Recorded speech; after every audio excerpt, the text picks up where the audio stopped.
Welcome to Biz Wire.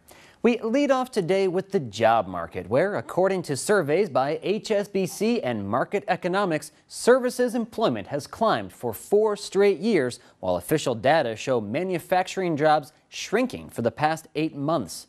Well, creating more service jobs will be key to limiting unemployment and meeting the Communist Party's goal of an economy driven more by consumer demand and less by exports and fixed asset investment.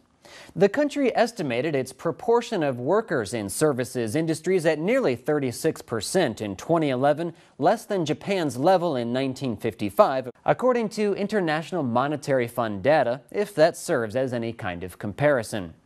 Joy Yang, chief Greater China economist at Mirae Asset Financial Group in Hong Kong, who formerly worked for the IMF, said authorities should take measures including liberalizing the financial sector and tackling monopolies in some key industries such as telecom to boost service job creation and consumption.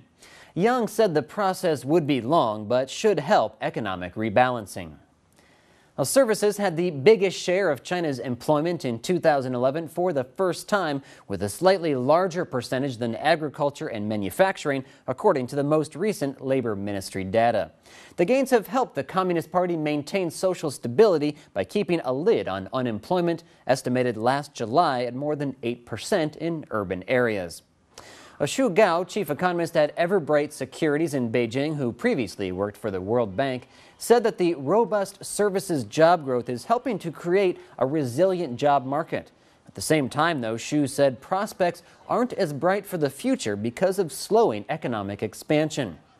The IMF said in a 2010 working paper that employment growth in services is important because of a direct link with boosting consumption. The IMF noted gains that other export-dependent nations had previously made. In South Korea, for example, the share increased to about 65% in 1995 from 30% in 1961. Japan's level rose to 60% in 1987 from 1955's 38%. Mark Williams, an economist at Capital Economics in London, who previously advised the UK Treasury on China, said the typical country at China's income level has close to half of its workers in services. Williams said that the government's plan to reorient the economy towards consumer spending depend on generating more jobs and greater labor demand so that wages continue to rise rapidly. Williams reiterated that the best hope for job creation is for rapid growth in the service sector. Now, Chinese stocks have rebounded over the past 3 months on brightening optimism for the economy following a 7-quarter slowdown in growth. The benchmark Shanghai Composite Index has increased 24% from December 3rd through yesterday in an encouraging sign for future growth. According to a purchasing managers survey released by HSBC and Market in January, services employment rose by the most in more than 2 years in December. And the government measure also showed a pickup in services jobs as factory employment remained weak.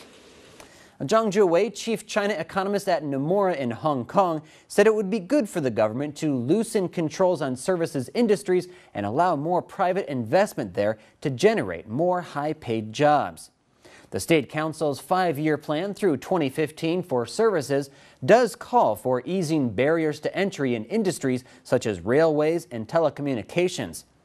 Expectations to institute broad economic reforms for incoming President Xi Jinping are high, but a lot of vested interests will resist changes to the status quo, though with his rhetoric so far, I'd say it's reasonable to be cautiously optimistic.